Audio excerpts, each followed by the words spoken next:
Hi everyone, hope you're all well and not melting in this heat. Today I wanted to come on and have a chat with you about blocks of flats, multi-unit freehold blocks as we call them, or blocks that have been split off onto long leases. So I wanted to have a chat with you about sort of how it works in terms of mortgage funding and kind of myth busting as well. So firstly, valuations of blocks and flats. And I think there's a bit of a misconception that your valuation of your block of flats depends on whether the block is one freehold or whether it is split off on long leases, and that is not the case. So there are two ways that you can value flats, so I'll run through that first. You can value a block of flats as what we call on an aggregate basis, can't speak, which is where you literally add up the individual values of the block and then add them all together. So if you've got a block of 5 flats, each flat's worth 100,000, and that would be on like a comparable method, so based on other sold comparables in the area, then your valuation of that block is 500,000. You can value it as a block. So a block basis is if you were to offload that whole block as one unit to another investor, how much would it be worth? And that is usually 10% below the aggregate value. So if your aggregate value is 500,000, your block value will be 450. So that's how that works. Does it depend on whether it's freehold or long leases? As I said, no, it doesn't. What's really important is it able to be split off and sold on long leases?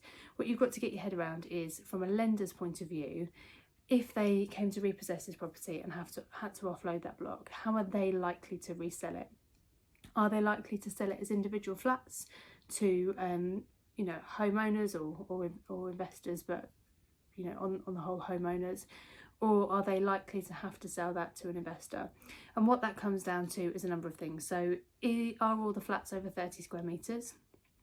Need to be decent size in order to be able to get a mortgage on the property, or the utilities split, are all the access, is the access split so that you're able to access each flat individually, and also, is there a demand for that type of flat in that area? What I've seen quite often is where you've got really beautiful flats, all split, all split off on utilities, all with a great access, all good sizes, but the location has let it down. So for example, if you've got flats above retail units, or if you've got flats in close proximity to commercial, so it may well be sort of in the mix of a parade of shops, if you like. So your property isn't above commercial, but it may be adjacent to, or what have you. So you've got to look at, in reality, how is that going to be sold off? Who is likely to be buying that property? And if you can get your head in the lender's mind as to how they're going to look at it, that's going to give you a good guide, really, as to how you're going to value it. Now, in terms of adding value to blocks of flats, so there has been this myth around for years. Something that a lot of property mentors teach is that you need to buy property on as one freehold, whether that's as a house to convert or whether it's already been converted. You literally split the leases and then you are adding value to that property, and therefore are able to split all the properties off, mortgage them separately, and make magic money. It doesn't really work like that, as you would imagine. Here I am with the truth, sorry. So you have got to look at it again from a lender's point of view. You can't just add value just like that. So my suggestion would be, and it's absolutely something, it's a great strategy, don't get me wrong, blocks of flats are a brilliant way to maximise your yield, because you generally get lower price properties in blocks, small blocks like that. There's a great yield on there, and it's a good option as an alternative to an HMO, which on the whole can be a little bit more maintenance. These sorts of properties will have, on the whole, a lower turnover and less tenants, so there can be less work for you as a landlord. So the way that you need to look at it is, yes, you can buy property and convert it into flats. You do need to bear planning in mind. If you're buying property that's already been converted into flats, how can you add value? So it may well be that you need to refigure the building to make it work a little bit better. There may be options to add additional units in there.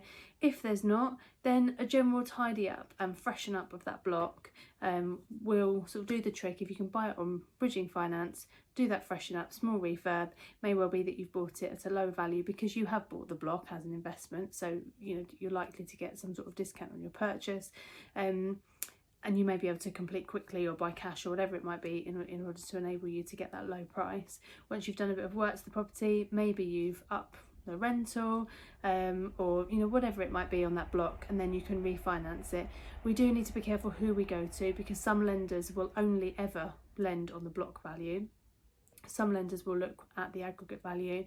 Anything really up to block of 10 flats will work as an aggregate value, subject to everything that I've already said about the condition and the location, as long as you go to the right lender.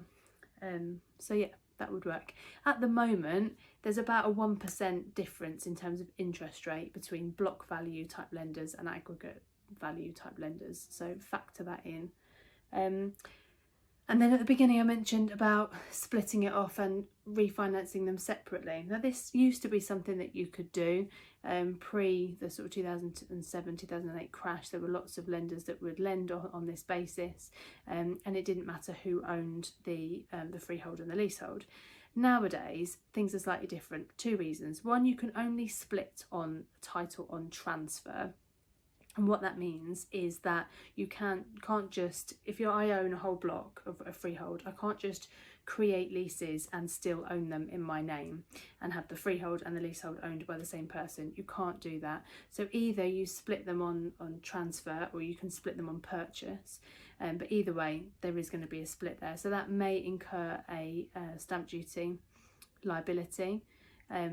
Well, it will incur a stamp duty liability unless you have bought it as a limited company and then you're splitting it into another limited company. Speak to your solicitor, they're the experts on these things, but that may be able to get around things. But it's not without those sorts of dramas. The other thing just to bear in mind is that most lenders will want what they call a comfort charge on the freehold, where you also have an interest in the leasehold. So say, for example, I set up my property company. I own the freehold, I sell the long leases to my limited company.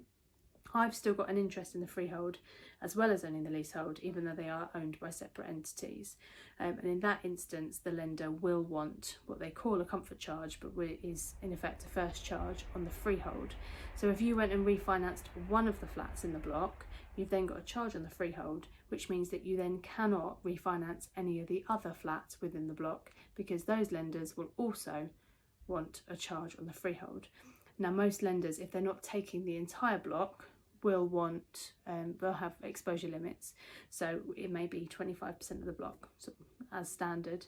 So if you've got a block of even up to 6 flats, they will only lend on 1. So you really need to be careful and plan this out. I had an instance this week where a client's come to me, they have a mortgage offer on 1 flat within a block of 3. The other 2 are historic mortgages that don't happen to have a comfort charge on the freehold. If he went ahead with that mortgage offer on that 1 flat, he would then not be able to refinance the other 2 flats in the block, and that's not been explained to him by his other broker.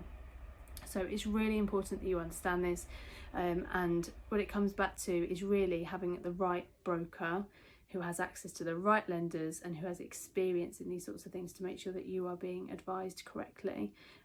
Again, no criticism of other brokers, everyone has their area of expertise, but a good question to ask your broker is, how often do you do this sort of case? Can you give me examples of when you have done something similar and how has that worked?